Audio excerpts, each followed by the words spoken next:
നല്ല നാടൻ കോഴി നമുക്ക് നല്ല ഒരു മൺചട്ടിയിൽ ഇന്ന് കറി വെക്കുന്നത് എങ്ങനെയാണെന്ന് കണ്ടു നോക്കിയാലോ. അപ്പോൾ നമ്മൾ നല്ല തേങ്ങയൊക്കെ വറുത്തരച്ച് അങ്ങനെയാണ് ഈ കറി വെക്കുന്നത്. അതും മൺചട്ടിയിൽ വെക്കുന്നത് കൊണ്ട് തന്നെ നല്ല ടേസ്റ്റ് ഉണ്ടാവും. അപ്പോൾ ഞാൻ ആദ്യം തന്നെ ഉള്ളി മുറിക്കുന്നതാണ്.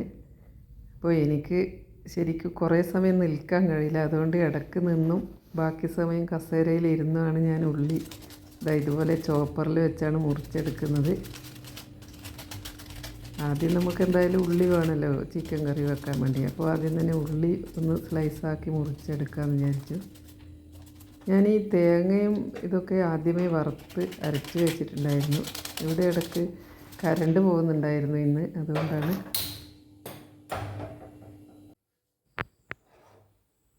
അപ്പോൾ ഞാൻ മൺചട്ടി അടുപ്പത്ത് വെച്ചിട്ടുണ്ട്.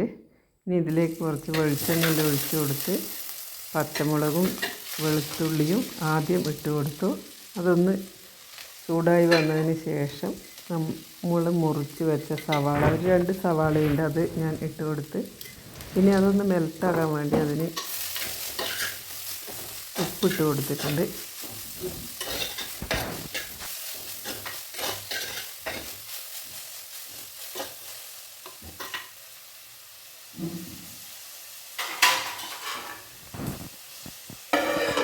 ഇനി നമുക്കിതൊരു പാത്രം വെച്ച് മൂടി വെച്ചിട്ട് വേവിക്കാൻ വെക്കാം. ചെറിയ തീയിൽ വേണം നമ്മൾ തയ്യാറാക്കി എടുക്കാൻ വേണ്ടി. സമയം എടുത്ത് തയ്യാറാക്കിയാൽ മാത്രമേ നമ്മളെ കറിക്ക് നല്ല ടേസ്റ്റ് കിട്ടുകയുള്ളൂ. അതുകൊണ്ട് തന്നെ കുറഞ്ഞ തീയിലാണ് ഇത് വേവിച്ചെടുക്കുന്നത്. പിന്നെ ഞാൻ ഇതിലേക്ക് ആവശ്യമുള്ള 2 തക്കാളിയും കൂടി മുറിച്ചെടുക്കുന്നുണ്ട്. ഒക്കെയും ഇവിടെ ഒരു കസേരയിൽ ഇരുന്നിട്ടാണ്. എൻ്റെ ഗ്യാസ് അടുപ്പിൻ്റെ അടുത്ത് സ്ഥിരമായൊരു കസേരയുണ്ട്. അപ്പോൾ ഞാൻ തക്കാളി മുറിച്ചെടുത്ത് വെച്ചിട്ടുണ്ട്. ഇനി നമുക്കിതിലേക്ക് നോക്കിയിട്ടൊന്ന് ചേർത്ത് കൊടുക്കാം. ഉള്ളി കുറച്ച് നന്നായി വാടി വരണം, അതിനുശേഷം മാത്രമേ നമ്മൾ തക്കാളി ചേർത്ത് കൊടുക്കുന്നുള്ളൂ. അതുകൊണ്ട് തന്നെ കുറച്ച് സമയം കൂടി നമുക്ക് വെയിറ്റ് ചെയ്യാം. ഇപ്പോൾ ഒരല്പം വെള്ളമൊക്കെ പോയി വാടി വന്നിട്ടുണ്ട്. ഇനി നമുക്ക് ഈ തക്കാളിയും കൂടി ചേർത്ത് കൊടുക്കാം. തക്കാളിയും ചേർത്ത് കൊടുത്ത് നന്നായി ഒന്ന് ഇളക്കി യോജിപ്പിച്ച് അടച്ച് വെച്ച് അതൊന്ന് നന്നായി വാടാൻ വേണ്ടിയിട്ട് വെയിറ്റ് ചെയ്യാം. കുറച്ചൊന്ന് വാടിയതിന് ശേഷം ഇഞ്ചി വെളുത്തുള്ളി പേസ്റ്റ് ചേർത്ത് കൊടുത്തു. പിന്നെ ഇടയ്ക്കിടയ്ക്ക് ഇതുപോലെ ഒന്ന് തുറന്ന് ഇളക്കി യോജിപ്പിക്കണം.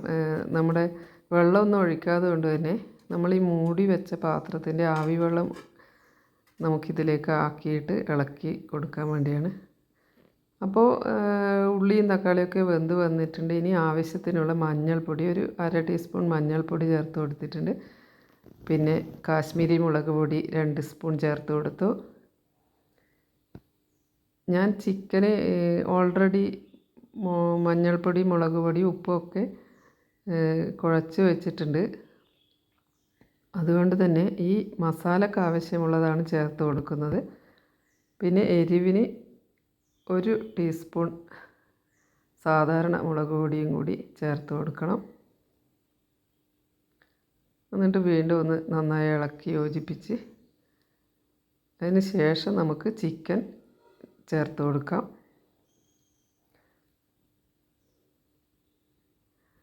ചിക്കനൊന്ന് ചേർത്തിട്ട് ആദ്യം ഒന്ന് തീ കൂട്ടി വെച്ച് നന്നായി ഒന്ന് ഇളക്കി യോജിപ്പിച്ചെടുക്കണം.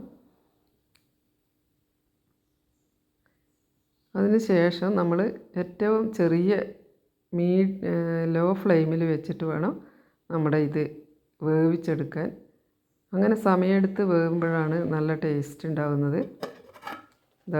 കുറച്ച് സമയം കഴിഞ്ഞൊന്ന് തുറന്ന് നോക്കുമ്പോൾ തന്നെ ഇതിലെ വെള്ളമൊക്കെ ഇറങ്ങി വരും.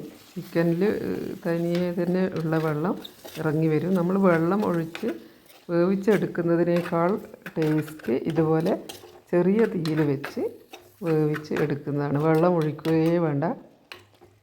അപ്പോൾ കുറച്ച് സമയം ഇതുപോലെ ഇടയ്ക്കിടയ്ക്ക് തുറന്ന് നോക്കി ഒന്ന് ഇളക്കി ഒന്നിങ്ങനെ തട്ടി അമർത്ത് വെക്കണം. എന്നിട്ട് വീണ്ടും ഒന്ന് അടച്ച് വെച്ച് വേവിക്കണം. ഇപ്പോൾ അതാ നമ്മൾ കുറച്ച് സമയം കഴിഞ്ഞ് തുറന്ന് നോക്കുമ്പോൾ പിന്നെയും നന്നായി ഒന്ന് വെന്ത് വന്നിട്ടുണ്ട്.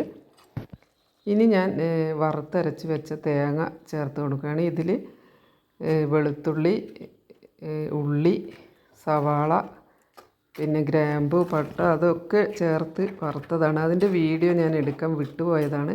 അപ്പോൾ ഇതൊക്കെ ചേർത്ത് വെള്ളം ഒട്ടും തന്നെ നമ്മൾ ഇപ്പോഴും ചേർത്തിട്ടില്ല. ഇനി ഇതൊന്ന് ചെറിയ തീയിൽ അടച്ച് വെച്ച് കുറച്ച് സമയം കൂടി വേവിക്കാം. ഇതായി ഇപ്പോൾ കാണുന്നില്ലേ, ഇതിൽ തന്നെയുള്ള ആ വെള്ളത്തിൽ വെന്ത് വന്നതാണ്. ഇനി നമുക്ക് ആവശ്യം ചാറ് വേണമെങ്കിൽ കുറച്ച് തിളച്ച വെള്ളം ചേർത്ത് കൊടുത്താൽ മതി. അങ്ങനെയാകുമ്പോൾ പെട്ടെന്ന് തന്നെ ഇതായിട്ട് യോജിച്ച് നന്നായി വെന്ത് വരാൻ നല്ലതാണ്. അപ്പോൾ ഞാൻ കുറച്ച് തിളച്ച വെള്ളം എടുത്ത് വെച്ചിട്ടുണ്ട്. ഇനി അത് ചേർത്ത് കൊടുക്കണം. അപ്പോൾ ഇതാ കുറച്ച് തിളച്ച വെള്ളം ചേർത്ത് കൊടുത്തു. അപ്പോൾ നമ്മുടെ കറി നല്ല കുറുകിയ ചാറ് കറി റെഡിയായി. നല്ല ടേസ്റ്റാണ്. എല്ലാവരും തയ്യാറാക്കി നോക്കണം.